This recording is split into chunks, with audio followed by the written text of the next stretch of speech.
So it is now 10 a.m. our time, which means it's the start of the interview, and that means it is. I'm having to do the math. It's 6 p.m. your time, right? It is. Yes, it is. So, I know where you are, but for the people that are just joining us, where in the world are you? I'm in the very glamorous Milton Keynes right now. There you go. I'm about 10 minutes from the factory, so pretty close by. Yeah, and I've been there before. Yeah. There's not much to that area except for just factories. roundabouts. Yeah, and roundabouts. Forget roundabouts. So, I just want to say to everyone watching, for those of you that are joining us for the first time, basically how this works is in the very bottom right-hand corner, you will see a text box. And feel free, as Alex and I are chatting, to add questions. They'll start to kind of build up on the right side of the screen here for me, and I will just kind of, moderate those questions and ask them and get you answers. So feel free to it's filling up quite fast now. So let me start. I guess we'll start from the beginning here. So who was your driving idol growing up? Driving idol would have been Michael Schumacher. Quite simple. My dad as well. So my dad used to race a little bit. He was got me into it, bought my first go-kart. But I would say Michael Schumacher when I was a kid, that was like the guy. Yeah. I think I was nuts about it. I got my dad to paint my bedroom red. So I had a red bedroom with a red carpet, red duvet covers, just obsessed. And did you get the race car bed? I kind of. It was like a bus. It was. Yeah. I used to share the bedroom with my sister, so we had a bunk bed. And it was like a double-decker bus. Yeah. He made it. He's quite good at DIY. Yeah. I love it. So that was it really. And I was a big fan. And apart from that, Valentino Rossi as well. So I love my bike racing. And Rossi was always a big hero. It's funny, personally, do you do much on two wheels? Like, I mean, I know that there's a lot of places getting around on a scooter makes sense, but I mean, like proper motorbike? Yeah, not really. So I've broken so many bones on two wheels. I broke my collarbone 2 years ago, pretty badly actually, mountain biking. And I think I've broken 4 fingers, 2 wrists, 2 ankles, all from two wheels. So I love speed, but then I don't have the skill on 2 wheels as I do on 4. And were those all on a bike, like a pedal bike? Pedal bike. One was on a scooter, where I broke my ankle. So okay, so yeah, we definitely shouldn't give you a motor with 2 wheels. No, but I would love to. I'd love to kind of get into it. I know Lewis Hamilton is kind of big into his bike racing. I was going to say, and you know who actually was really good on 2 wheels? Michael. No. Oh yeah, he was. I saw like a lot of like a lot They of. They turned him loose on a MotoGP bike, and I think he was like a second and a half off qualifying time. That's really impressive. But one of his biggest injuries, remember, was on 2 wheels. Remember when he jacked up his neck? Yeah. So well, I'll tell you what. I was gonna say, if you come out to California, you can drive this. Oh wow, that looks cool. That looks really cool. I love that. But yeah, it's been quite it's weird for us. I think Red Bull are quite good. Because it's such an outgoing company, our contracts are quite loose in terms of we're allowed to get away with. I was gonna ask you that. Like, are you allowed to skydive, fly a helicopter? Yeah. So like pretty much anything goes. Apart from skiing is not allowed. Also with skiing's dangerous. Skiing and also some water sports are quite bad as well. I think. Yeah. Like, but I know from other drivers what they say. That's like there's just a zero tolerance on anything. Yeah. So yeah, it's quite cool that we're Red Bull. Sadly, I mean, it was skiing, that ultimately got Michael. Yeah. It's crazy. Yeah. So we never really only cross country skiing. Sometimes for fitness, we'll head out into the forest and do that kind of thing. Which makes sense. I mean, it's a great workout. Yeah. So, one of the best actually. So let's see. I'm just reading. There's so many questions. And they're great. I just want to make sure I no worries. Okay, so actually, it's funny. I think I know the answer to this. I'm not going to answer it, but this is a great one though. Do you ever listen to any music while practicing, and if so, what? Mm. I mean, I know you can't have music going when you're like sat in a proper Mm. F1 car, but I guess during any simulator stuff or anything, is there any time where, or how about sitting on the grid? Do they let you have earbuds in and Mm. just kind of have a moment of peace with some music? Yeah, so like in terms of driving, I've always found it quite interesting, and I've always wanted to try driving with music, but I've never done it. Um, in how music kind of or how I use music in motorsport, it's more like you said, it's that place where you can zone out. So I don't use it on the grid so much, just because I'm normally speaking to my engineers, and Yeah. I don't. It's kind of would be a bit awkward to just keep on Yeah. keep on taking it off and on. But I know a lot of drivers do, and I think the best use for music actually, and it sounds quite bad, but it's a good way to kind of block off all the fans and the media when you're walking from place to place, because obviously you have your headphones in, you're kind of zoning out to everyone. They can't really speak to you as well, because normally what happens is when you walk around anywhere in a racing paddock without headphones, Yeah.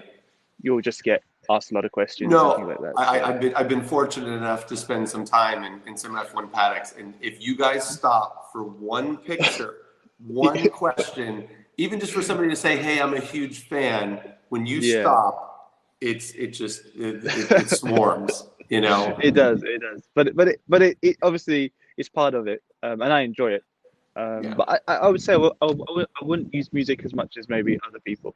yeah, But yeah, it's more the what's important for me is to have noise cancelling, just to yeah, get rid of all the noise. But yeah. yeah, It's funny. Speaking of, too many people around and wanting some. I mean, these changes are going to be pretty interesting mm, for these. I yeah, mean, yeah, yeah, yeah, really interesting. I mean, it sounds like you're going to have a lot of peace and quiet. I mean, the grid is not going to have all the normal fanfare, and actually, even from a team standpoint, I mean, you guys are going to be very separate and yeah. distanced. So you won't even have it, and you probably won't even have commentators running up to you and stuff. Mm. So It's going to be very weird, and I truthfully don't even know what's going to happen. I think it's so much in the air right now, and yeah, the organization. I mean, I know Formula One, how they take everything. It's going to be done at a really high standard. yeah. But saying that, to go to races without anyone there You know what I is imagine going to it? be You know really what I weird. imagine it being like? It's going to be like the world's most expensive club race. You Yeah, know, no the thing fans, that no press, no nothing. You guys are just going to be like the most kitted out yeah, yeah, yeah, club yeah, race ever. Look like a 100%. I think it's not going to feel different to how I used to race 4 or 5 years ago when we were back in Formula 3 days. yeah, We have no one watching us. It would right, just be kind of the team. So I think for us, maybe it would be a bit less weird than someone like Lewis, who's been in the sport for such a long time right, and and used to all that kind of noise right. in the track. So, speaking of the kind of the junior Formula series that you've worked your way up through, Mm, where I mean, obviously being in F1 is awesome, but I mean, when you look back at some of the other formulas that you ran, you know, what I guess what season or what time or what formula were you just you thought the battles were great, because you guys are all on evenly mm, matched cars. So I mean, yeah. when was kind of your favorite time to be kind of duking it out? I'd say definitely there was this period in GP3. I was against Charles was my teammate. There was it, it, even though cars are the same in junior formulas, there's a big difference in basically teams to teams, Right, and it's amazing what you can do with the same car. right. But we all joined this team called ART, which was kind of like the then or the now Mercedes They're the best. of GP. ART was the They are the best. best, Yeah. and we all kind of joined this team. It was Charles, a guy called Narefa Kazumi, who was this Japanese driver. He was kind of the Mhm. Honda protege who was dominating everything in Japan. And then a guy called Nick De Vries, who's now in Formula E. And it was supposed to be like a super team kind of Lineup. thing. Yeah. And yeah, and kind of going into it, it was kind of like, wow, okay. Before then, I never really put myself or felt like I never was in a race winning car. And now it was like, wow, I've got no excuse now. This is Right, how right. it's going to be. I'm against the best drivers as well. And the whole atmosphere, you could have expected it to be tense because you would have thought we were all going to be fighting for this championship. And we were. Yeah, I think we finished first, second, third, and fourth in the championship. But it was actually a really cool atmosphere. It was kind of yeah, all of us working together. There was no real, of course, we're competitive, but it was more about the racing yeah. and just see all this data from four drive. Kind of all of us put it into Right. and just see everyone's different techniques and styles. No one was quicker in more than one corner or two Yeah. corners, and that was it. It was really cool, and Charles beat me to the championship that year, but it was really good experience. That's awesome. The questions are piling up, which are great. I'm going to try and find ones that are kind of still on point. So, actually, this is a great one. How hard was it to transition from the Toro Rosso to the Red Bull at the Belgium GP? Yeah, it is weird. I would say it's not easy. Each Normally what happens when you change cars. So when I went from Formula Two to Formula One, there's such a big difference There's a in terms huge of difference. yeah, almost to the point where it's so different. It's quite easy to pick up. It's almost like you can imagine the car just feels so much more grip, so much Yeah. more everything, more power. You just kind of okay, yeah, I see. It's very different. I need to Yeah. learn it. Whereas when you go from a car like a Toro Rosso to a Red Bull, it's very similar but not the same. So you're Right. kind of like your body has this, or your brain has this memory of, okay, you've driven the Toro Rosso for 6 months now. There's a way to drive it, Yeah. but then you make the transition, and it's like, okay, that doesn't work, Yeah. and but you're still doing the same kind of speeds and the way to drive. So it just takes a little bit longer to kind of rewire your brain and understand the car and how it works. And where do you see the biggest difference? Like do you see it as in like one car has more understeer or oversteer? Is it power delivery? I mean, where is Mm, it that you notice like are you having to slow down your hands or is mm, it in terms of like, yeah, with yeah. pedals? I mean, So basically, the first thing you realize is firstly is driving position. Every car is really yeah, different. So it's not. I was like, whoa, okay. I feel a little bit. I know the Red Bull cars, the position's a lot more lower, so you can't see as much of yeah, the track as you can in the Toro. So I was like, wow, okay, this is going to be weird. You're going through Eau Rouge, just kind of like looking at the sky.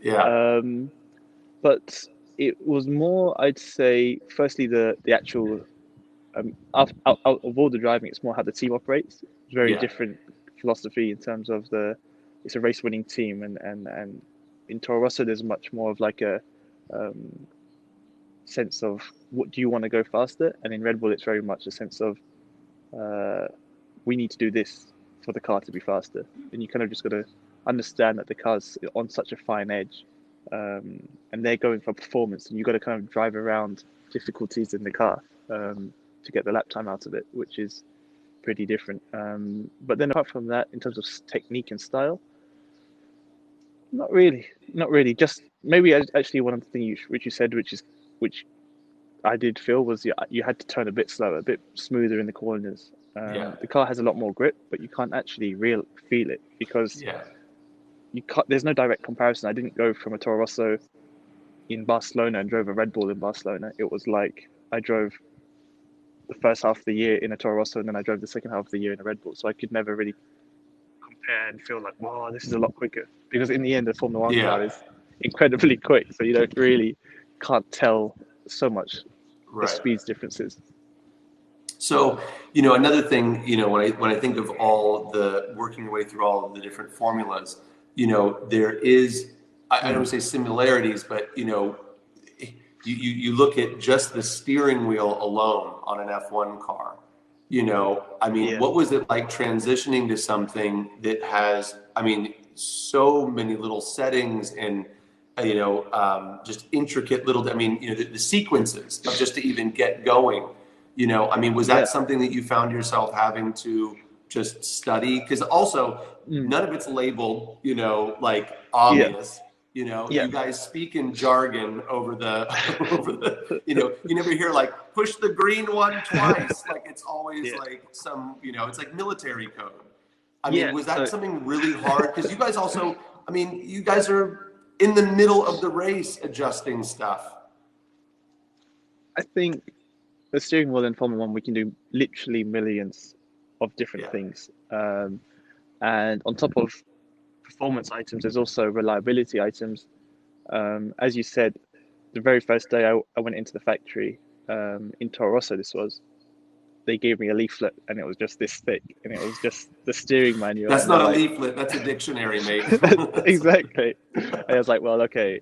So you kind of sift through it and you try to take all the important bits that you can see from the book. And then what really, really helped me was simulator work, because Yeah. simulator, we're going through it all and the engineers we were running through scenarios, kind of like doomsday scenarios. Okay, you got to Much like what a pilot has to go through. Exactly. Engine loss and all that. Yeah. Exactly. And it was just like a good way to get up to speed with it. It's incredible how many changes we're doing during a lap.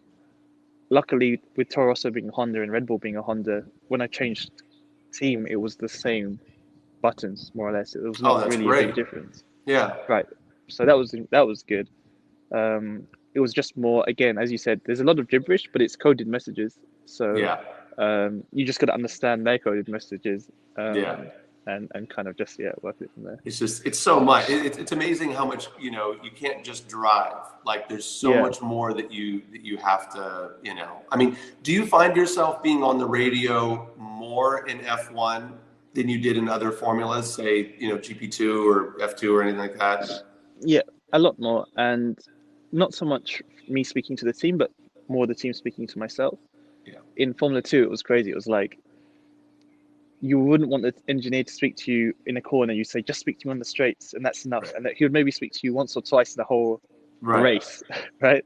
But in Formula 1, it's just constant. It's every lap, there'll be 3 or 4 things in the middle of a corner, out of a corner, down a straight. During an overtake, they'll be speaking to you. During a safety car restart, they'll be speaking to you. So it's just so much more intense. And at the same time, you just get used to it. It's like, in the beginning, it was like, wow, they're speaking to me so much. Right, like, what are they saying, and what do I need to do? But quickly, it just becomes automatic. Yeah, especially if you feel the pressure to give a reply. Instead of just being silent, you want to be polite, and you're like, yeah, that sounds good. Yeah. And actually, so we had it one time actually in Brazil, where Max and I were first and second doing a restart, and the team they were telling me a switch, but literally Max was about to take off and I had Lewis right behind me as well. So I was like, I got to nail this restart. And that was the only time I've kind of cracked where I just thought, this guy's really got to shut up. And I was like, mate, F off. let me do my start. And it's very Kimi Räikkönen of you, by the way. Exactly, yeah. And I think that was the only time I've kind of, felt like just in the moment. Yeah. How many people during a race have access to your ear? Between your engineer, like, can Christian chime in? Who all can chime in? So almost anyone on that pit wall that you see can chime in, but only my engineer will speak to me. It has to be doing something seriously wrong, as in disobeying team orders or something so urgent that the Honda guys might come straight through to me directly. If it's because everything will take about 2 seconds to relay from my team through the team and then across. So that's the only time, but it will always be the same voice. I have an Australian engineer, so I've kind of got used to it. The Aussies are great. It's a great accent to have in your ear, and especially if he's got a good sense of humor like most of them. So exactly, yeah. So no, it's good. Okay, the questions are piling up. I feel like I'm doing a horrible job here. I'm geeking out and fanboying too much. Okay.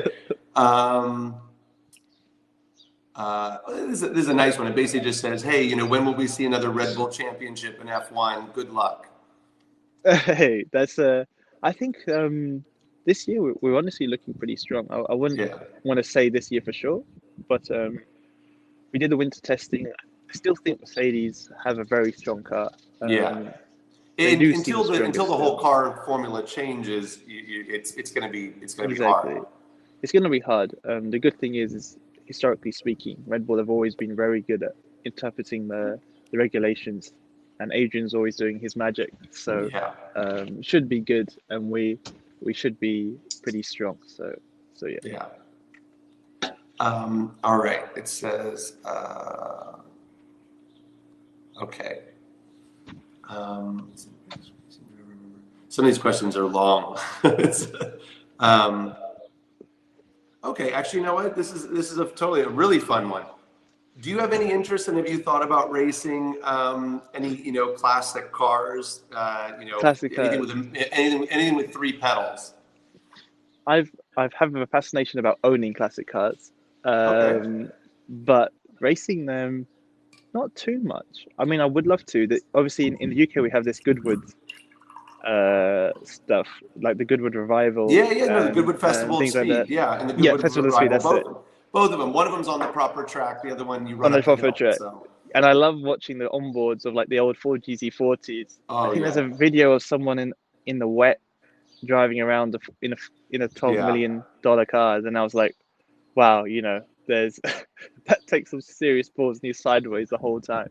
Right. But I'd Yeah. love to No own a power classic car. steering. No. Nothing. And the tires are about as big as a motorcycle tire, Right. treaded as well. So they look hardcore, but I'm quite happy with the safety and the speed of my one. Yeah. I'd definitely consider it though. But yeah. What's funny that I was just thinking about is, you're with, arguably, the best team. Obviously it is one of the best teams on the grid, but, that kind of ties into that question. You're also with one of the only teams that is that high up that is so young. So, think about all your fellow drivers that had the chance to drive like an old Mercedes or like a Senna McLaren or an old Lauda Ferrari. And there's no old manual, there's no old Red Bull to drive. No, it's a shame actually. The oldest, how is it? 2004 maybe? Yeah. Is like around that period, which is Yeah. crazy to think. It's scary, but I wouldn't mind driving a V10. So Right. No, actually, if as they I do say, that would be quite cool. Yeah, it would be. Okay. Let's see here. This one's a couple of these are comments, not questions. I'm having to make sure. I'm trying to find the question mark at this point. Oh, okay. And actually, this is a great question. This is related to what we were talking about. Yeah, when it comes to classic cars, because there's so many great, not just eras, but also like if you took the 50s and 60s, everyone was making a great car. Yeah. When it comes to classic cars, American muscle cars. Are we talking, old Jaguars, Italians? What classic cars? Well, okay. This is the thing is, I think I'm quite weird with classic cars. So I'd love to own a classic Mini. No, I think I'd that's love awesome. I'd love to make it. I won't fit in it. I'm 6'1", which is tall for an F1 driver. Which is tall for an F1 driver, and it's tall in general. To be fair, it's tall in general. But I'm saying really tall for an F1 driver. And it's tall for a Mini. So I'm thinking about restoring one. I want to do it a little bit like the Goodwood ones. I went into the garages and saw kind of just how nice they are. They look unbelievable. Called Zwifts.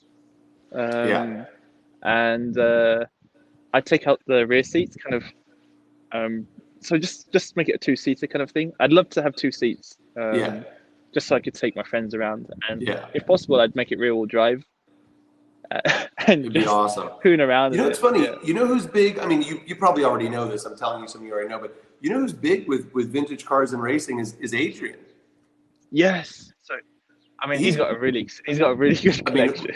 But what's great about Adrian is he's got everything from like a proper original GT40 to this little Lotus. God, I can't remember if it's a Lotus Elise or an Alon. Anyway, this Lotus that you can tell that he has made some modifications, but not even from like a power standpoint. I mean, the body is completely like re-sculpted. I mean, it's um, you should bring it up to him. Yeah, I will. You should, because he does things like Goodwood and all that, and you should just Yeah. go I need to along be. for We it. need to be teammates. Yeah, Yeah. That'd be it'd be good. really cool. I'm not sure he would trust me though. All right, so so for the U.S. this was a big deal. The Netflix show, Sure. that must have had an impact on you, because I mean you're very much featured in it. Hmm. How has that affected things for you? What was that experience like, both pre and post? To be honest, it's not changed too much. I felt like when I saw myself on it. Oh, firstly, I haven't. That's the main thing. Is I know I've seen clippets of it and I've seen it being Wait, used. you haven't watched it? No, I don't like watching myself, so I've never watched it. My sisters have watched it and they kind of tell me, and my girlfriend has watched it too. So they kind of filled me in on it. But I don't like watching myself, and I'm not even a big fan of watching the whole show itself because I kind of know the ins and outs of Formula One, Right. and I just know I don't want to see like you know all the nitty gritty, dirty things that go on behind the scenes. So it's more like just stay away from the politics No. and Look, enjoy the racing. it is a soap opera in a lot of ways. Yeah, I know I should But to be watch it. fair, it's gotten a lot more politically correct. I mean, the soap opera. Can you imagine back in the day when it was like Ron Dennis and Bernie and Oh Flavio and yeah, Luca? And sure. I mean, it was crazy back then. But I mean, I don't think that special would ever be able to make it to Netflix back Yeah. then. But No, I just was wondering if you had any curiosity, now that I know that you haven't watched it, to see how, because all those TV shows, especially when they're reality based, it's all in the editing. You know what I mean? yeah, They take this little, I mean, usually they take little snippets and things here and yeah. there, and all of a sudden it builds this whole other narrative. I just was curious if you were, wanting to I see know how they things were do that portrayed. quite a lot. I know there were some things they did which was in a good way for me, but completely out of context. Like, I think they were taking messages like from my engineer and just mixing it. Yeah. Not a bad thing, but No. it's just the of course they need to sell something, but I'm not knocking it at all. I think it's a really good show, and the people Yeah. involved in it, the cameraman, they've been to my house. We've had dinner with them. They're really really nice people. Yeah. But I kind of leave it away. It's weird. I'm terrible with media and I'm terrible with kind of that side to it. So I kind of just keep it out of there. I will watch it eventually, but Yeah. yeah, Don't worry. Look, there's plenty of stuff to watch on Netflix. Nobody's. I've been watching a lot of Netflix. I can tell you that. Yeah. But just not Drive to Survive. I will tell you this though. As someone who's not your sister, you're portrayed great in it. I mean, they really. I Okay, mean, great. they're very humble, very deserving Thank of the you. opportunity, and it was really, really, really good actually. Thank you. You know, So I have seen it. Like, people have come up to me afterwards and yeah, said, "Oh, I've seen you on Netflix," and things like yeah, that. And so I am very grateful, and yeah. I'm glad that I'm sure they've got a better side of me than who I really am. No, it's good. Yeah, I mean, I'm sure. Like I said, on this side of the pond, I think it's done a lot for F1 in terms of F1 viewership. Huge. I'm sure it's even responsible for why a lot of the people are actually watching this interview today. Right. I mean, it's not that people don't know what 100%. F1 is, but I'll be the first one to admit I'm not a sports person. Like I'm not. I don't know, a lot of athletes and Sure. stuff like that. So I can only imagine somebody viewing through almost the same eyes, motorsport. And not knowing a lot of the Sure. names, and then really finding it interesting, because the human Yeah. element is the most interesting. I mean, nobody talks about the Yeah. stick or the ball or I mean, the car is kind of cool, but I mean, it's really the people behind it. So it's done a lot for it in the U.S., which I think is Yeah. great.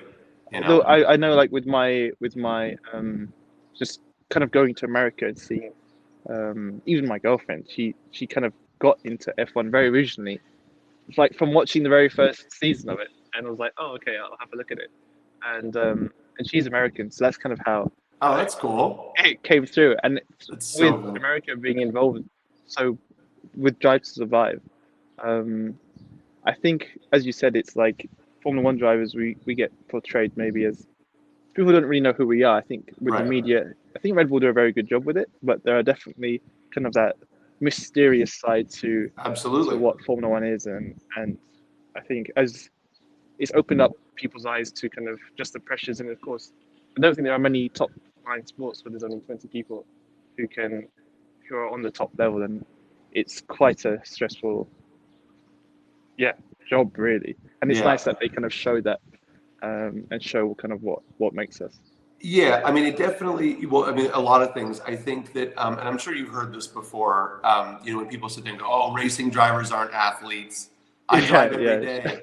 I've heard people say, like, what do you mean 2 hours in a car? Like, I sit on the 405 in LA for 3 hours, just to go 10 miles. So but I think it does show the whole package of what you guys, the fitness that's involved.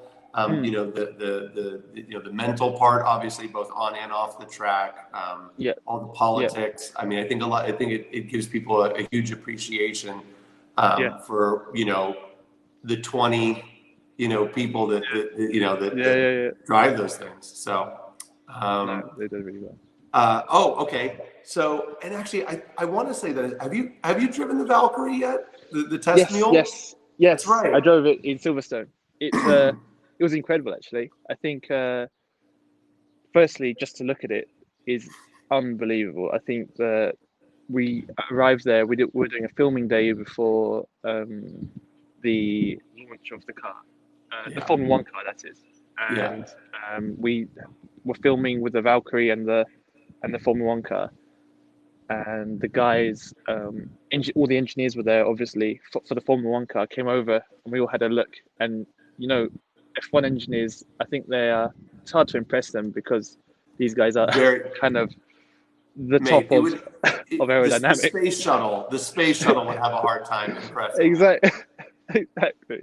But to see these guys geek over the Valkyrie kind of just shows you how much it really is a technological achievement, and to drive it was really impressive. I think I've never felt road cars to be very reactive or feel like a racing car, even the ones which brand themselves as Nürburgring specialists. And that car really is. It's very well balanced. It feels kind of the way you sit and feel this whole thing around you.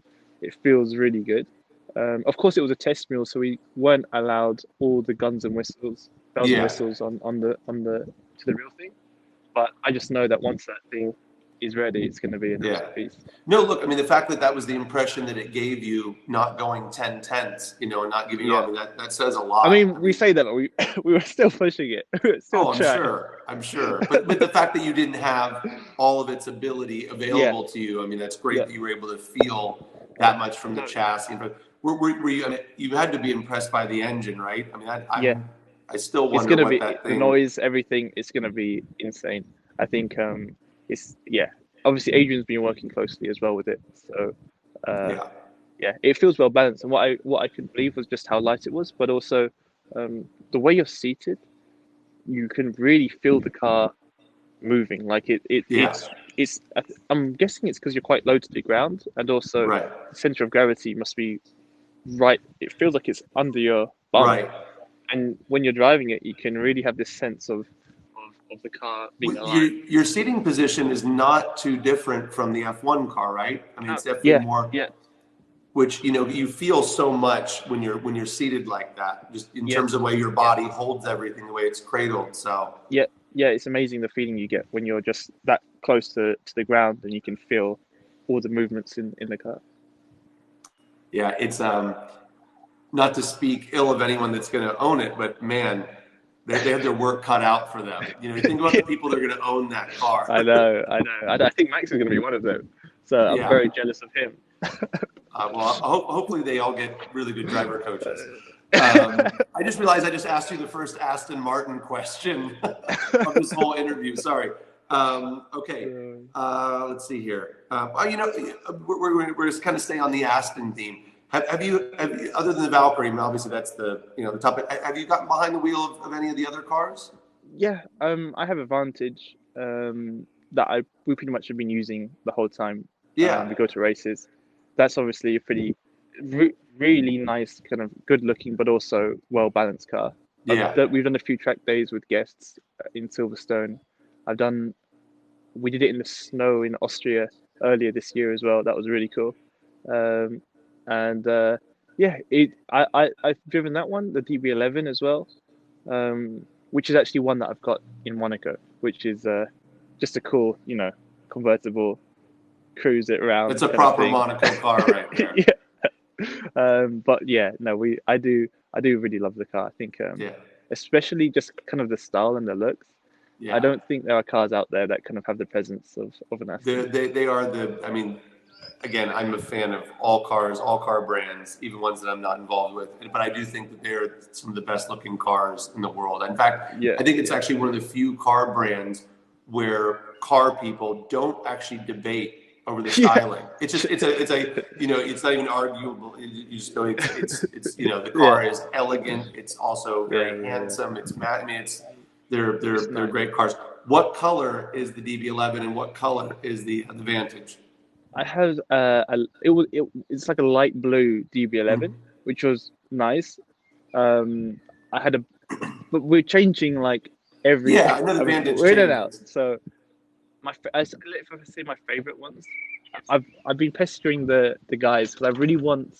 This sounds weird, but I really want a you know like a like the orangey yellow, which is weird in an Aston. I know. I don't know No, I don't what think kind of so. cars have that color. And It's like now, when I think the of orange and yellow, I'm deep, thinking of deep. McLaren Papaya. Oh no, no, no, no! More yellow than that. Like deep yellow. Like Okay. Aston do it in their. They have it in their. They have the special colors, Yeah, yeah. The and I Q. went Yeah, to all the see. Q Yeah, colors. exactly. And I went to see. I was walking around the factory earlier this year, and I was like, there was one being made in that color with the kind of the black wheels and everything, and I was like, Yeah. yeah, I'll take one of them, please. Yeah. No, it's funny. I'm thinking of and now that you said that it's an Aston color, I think I know the color you're talking about because we have the same samples, at our store in Yes, Beverly it's almost. Hills. I have a sunflower in the corner of my eye, and it's kind of that That color. looks like it. Yeah, yeah, Yes. yeah, yeah, yeah, yeah. God, I'm trying to think of what it is. Oh well, we'll figure it out. But I hope you end up getting one in that color. Yeah, yeah, that's the So wait, goal.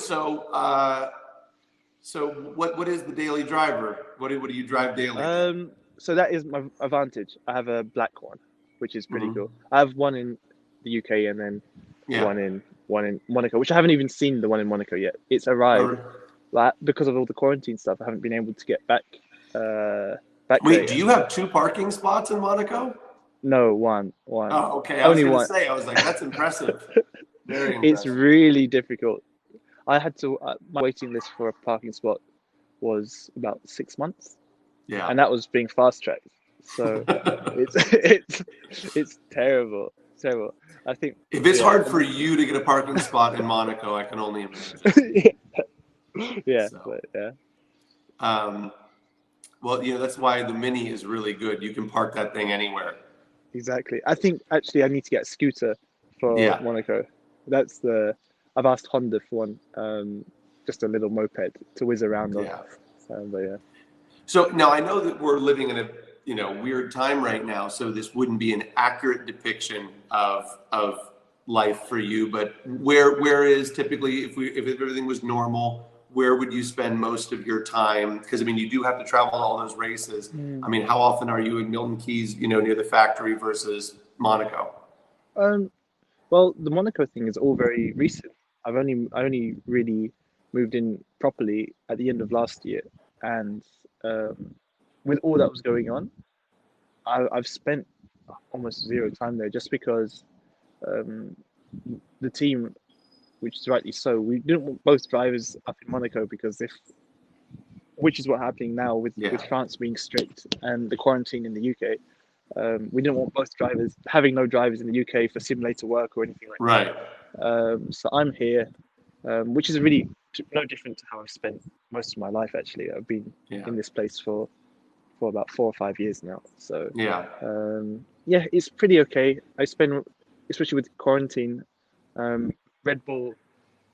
They have a gym on site, and what's been nice is they've just given me a ton of equipment, and Yeah. said, "Here, take it." And so I've took it for the house and just training every day. Oh, that's It's been awesome. really good for that, because how we normally structure our fitness is Yeah. we'll work over the winter, build up to a tolerance, and because we're training and we're racing so much, we don't have much time in the gym. So actually, our fitness and our energy levels just drop through the year. By the time we finish the last race, we're kind of at a low point. We recharge and we go again. Whereas Yeah. now we entered Melbourne at our top, and then Yeah. suddenly Peak. we've had an extra 3 or 4 months to train. So now it's just kind of pushing it up and up and up. So it's been, yeah, a lot of cycling and a lot of just outdoor training. Well, Just it shows your discipline, because I will only speak for myself, but I have gained considerable weight, but not muscle. Just during actually, quarantine, I'm just like, that looks good. I'll eat that. Whole our bag of team. this gone. You know, and I don't know if you guys have Postmates and all that out there, but like you can have proper meals delivered to you. Like you can order from 3 fast food restaurants. It'll all show, like, you know. It's in Milton Keynes, but it's not like that. There's only a few places you Do can you order guys even from. have a fast food chain in Milton Keynes? Is it like 3 pubs and that's it? You No, get we fish got and chips from 3 different places. there's a McDonald's like at least no, it's 10 minutes that way, and my stepdad fancied the McDonald's, so he went there last week. He told me and that was it. I was in Silverstone at the time, and he came with me to Silverstone. He really it was the first day McDonald's opened up in the UK, and he went over to McDonald's, and he was gone for about an hour and a half, and I was like, I've been waiting. I was done. I was finished. I was finished my shit, what I was doing at Silverstone, and I was like, "Where have you been?" And he was like, "Oh, the queue for McDonald's was kind of Oh, was it just ridiculous? just huge." Yeah, so I don't know. I don't know what's going on, but You know, it's funny because it yeah, makes you sit there and think, like, how much food did they have there? You know, how many nuggets can one McDonald's have to satisfy that many exactly, people? So, exactly, yeah. But yeah, crazy. okay, so let's see here. More questions. Let's see here. Okay, so I will say that there's a lot of questions being asked on the same topic, and I again, you know, I'm not saying that Alex can't answer this, but there's quite a number of people that want to know how to get a job on a Formula One team. Hmm. I know you can. I know you can only speak from a driver's standpoint, but what would be, if you had to dispense any advice, since you're around a whole team of people and you see what you know, what would be your advice? Yeah, obviously, as you said, a driver's way into Formula One is very different to most of the guys on the team. But firstly, obviously, it's establishing what area you want to work on. I think Formula One teams, they're really at the top of their game, so it tends to be very special kind of areas that they get put into. Um, I'd say it's very much like a very normal job where they Yeah, tend to have on their website, I know, kind of areas that they're looking for, yeah. which tend to work in as well. Yeah, I They believe do there's offer like a work career experience. opportunities tab. A lot of them, you Yes, know. yeah, and they Yeah, have it the same in Red Bull, as well as work experience and things like that, just to get your nose in. yeah, Experience is handy. I do know there's kind of a division in Formula One where a lot of the people come from top universities if they're right. on an engineering level, but also, for instance, like my engineer, or even just general kind of people working in composites or whatever, they'll come from, or even media will come from junior formulas. So just like like how us, we go through the categories of Formula 4, Formula 3, Formula 2, Formula 1. Um, Having that experience and having that CV where you've been in the Formula 3 team for 2, 3 years goes a long way. And Yeah. getting that experience is really beneficial, because in the end, Formula One is just a big racing car, expensive racing car. Yeah, no, it is. And, you know, and I feel like all the people that I know that work at different levels in the sport, and I'll speak more to, again, because like you said, you know, drivers and engineers. I feel like some of the top people at the team, you know, that is again, it's like almost asking somebody to, you know, become a doctor, a lawyer, things like that. Mm. It's such a you know, high level thing. But you know, for a lot of the other staff on teams in terms of marketing and media, I've noticed that, you know, one, it's hard to get in, but once you're in, I feel like a lot of people kind of bounce from team to team because it's Hmm. one of those things where you want someone that knows already the crazy circus that is Yeah, F1, you know, yeah. the travel that comes into it, what's expected, certain restrictions, things like that. Hmm. So that's why you almost see people kind of poaching from other teams and moving around, Exactly. Yeah. you know. And that's the thing is like I guess you are, unless you're working for Ferrari, or Toro Rosso, you're kind of expected to be in the UK. Um, but Right. once you're here, to be honest, every team is within a 20 I mile was going to say, radius. yeah, Motorsport So Valley, you guys are all right yeah, there. exactly. Which is where I am. I am inside pretty much Motorsport Valley. So Yeah. once you're in here, it's not just Formula One as well. There are GT teams, endurance teams. There's so Oh many yeah. avenues you can go to. Also aerospace. You guys have, I mean, because of the stuff that Exactly. gets Yeah. built, you know, I mean, I composites. know there's such a big transition between aerospace and, as you said, like a lot of I think Renault especially, they work very closely, being French with, is it Airbus, the Yeah. French uh, Yep. way, and then they transition over through to Formula One. So Yeah. there's a big link between them two as well. McLaren for the longest time during the Ron Dennis era was getting all kinds of stuff from aerospace contractors and things like Yeah, that. I mean, it's a, yeah, yeah. you know, So what do they say? Like in very simple terms, an aeroplane is just a Formula One yeah, car yeah, upside down. yeah. No, it's true. Okay, so a couple fun questions here. Sure. Favorite racing livery of all time, and I mean that could be sports cars, it could be anything. It doesn't have to be Favorite F1 livery. Okay, okay. livery. Yeah, I'd say iconic has to be golf livery is the first yeah. thing which would come to mind. That was pretty epic. I'm trying to think. What's like a which car did I really like? I see these videos all the time on YouTube as well. Yeah. Okay, I honestly think is a really underrated livery is the Red Bull livery. I think people go past that quite a lot, but I do think it's Really? a really good looking car. I think people always see like, just they go, oh, that's like the Because I mean, I think you guys are yeah. probably known for the best livery. I mean, especially when it Oh, do comes you? to like the test liveries, all the creative camouflage. Oh yeah, yeah. I That's true as well. remember because working in automotive, we're constantly dealing with all kinds of different materials and paints. Yeah. And I had a very brief stint in the Formula One world for the Uh-huh. failed USF1 team. But I got to tell Uh-huh. you, one thing that we came up with that was not used, and it wasn't used for, I think, another couple of years, was we were going to do a satin paint job, Oh really? which was not, I mean, that was like unheard of. That was like one of the first things I said when I showed up. And I was working with the commercial team, and I was like, we got to make this thing satin. And they all looked at each other, and somebody was, you know what they said? It wasn't even like that to look ugly. They said, well, we need to speak to the aero guys. We don't know how air that'll disrupt. And I'm like, geez, this is really serious. So, but Yeah, then you guys, it's but honestly, the crazy. sat that now look at like Ferrari does it and all that. But Red Yeah. Bull has always, I think, in terms of modern F1 for both Toro Rosso, which is cool because they have two teams. I Yeah. think they've been the most adventurous, Yeah. while Yeah. staying kind of on brand. Yeah, yeah, yeah. No, I think so. I think they're always pushing the limits. As you said, even the Valkyrie has you Yeah. can get the Red Bull kind of test livery Oh looking yeah. cut. That looks nice. There was one in Silverstone when I was there. Um, It's got looks to look cool. pretty Looks cool on really that car. good. Looks insane. But yeah. Apart from that, I'm trying to think about other liveries.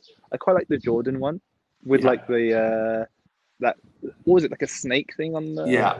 on their nose. I thought that looked Yeah. like They had some really pretty cool aggressive. stuff.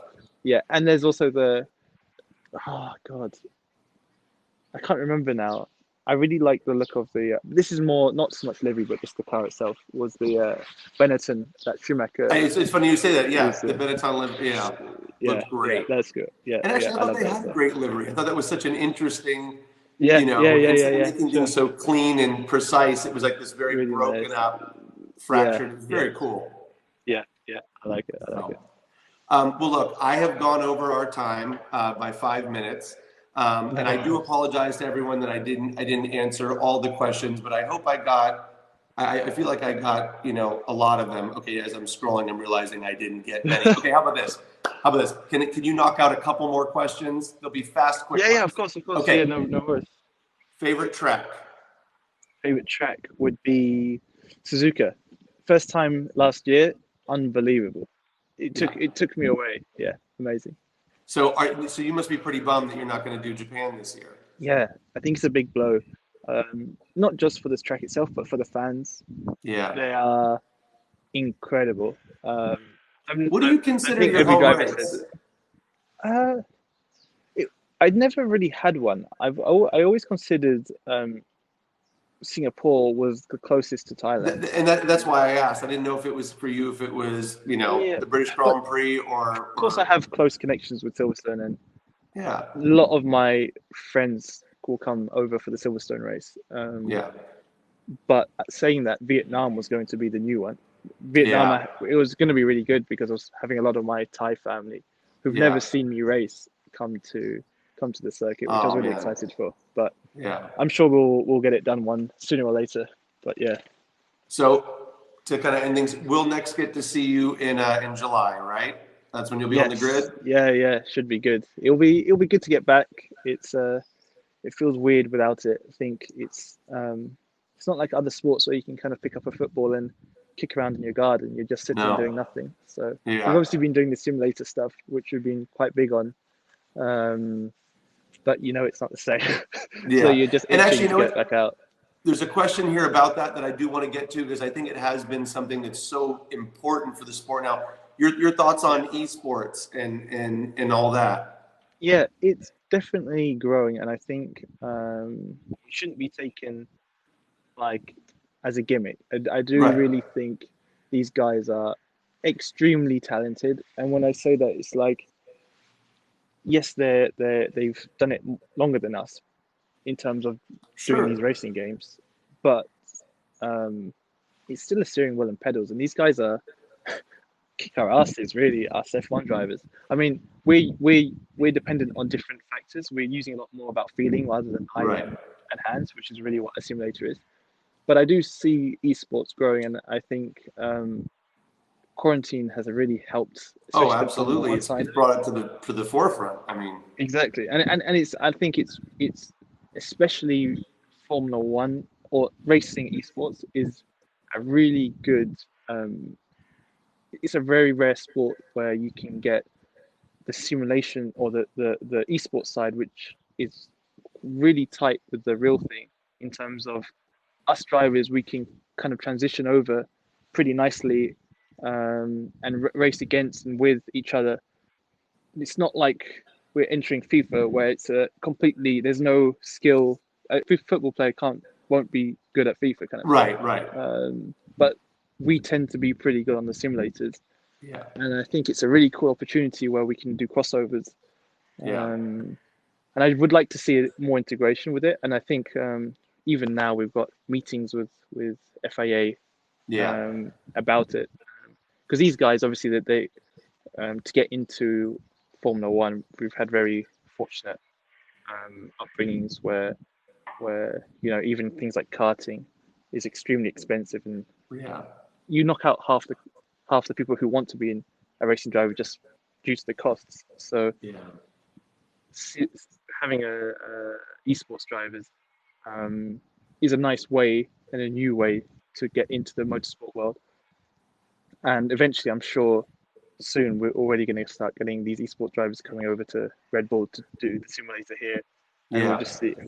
I mean, it hasn't started yet, but I'm sure things like this will start to happen, Yeah, yeah, and we will absolutely. see. It's funny. Do you use only the team simulator, or you know how like Lando has his whole setup at home? Like, do you have one for fun So as well? I have the same as Lando, Oh, literally okay. in this room, um, and it's good. It's like it's weird because it's you feel like you feel like everything's but actually you're still lacking the pure feeling of the car, which you don't get in the real thing.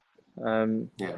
but it's good fun, and I think as I said before, the good thing is like the drivers we're all kind of racing against each other, having a laugh. It's just good Right. fun. It's funny tying back into what we were talking about, like with vintage cars and stuff. Have you seen like some of like the older F1 cars and like have you seen like Alonso's been hopping in on some Yeah, cars yeah, where yeah. it's hilarious and he's like I mean it is a riot watching I you like know just to like put it into context. I'm uh this whole quarantine thing, I've been able to race against Sergio Aguero, kind of a multinational world superstar in football. I've been racing against all these people. But what stood out for me was I did a race. There was Charles Leclerc, George Russell, Yeah. Lando Norris, all these drivers, and we were racing against Valentino Rossi.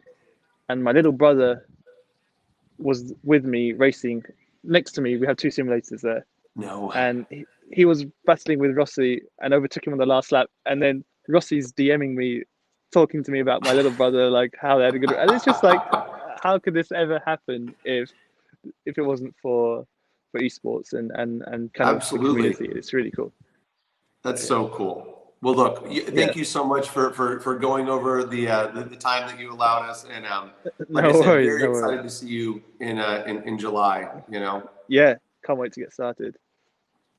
Thanks, Cool. guys. Well, awesome. Cool. Well, look, Yeah, thanks enjoy the everyone. rest of Thanks for your watching. weekend. Yeah, And thank you cheers. Thank everyone you. for joining and be well, Alex. We'll see you soon. Yeah, cool. Cheers, guys. Thank you. See ya.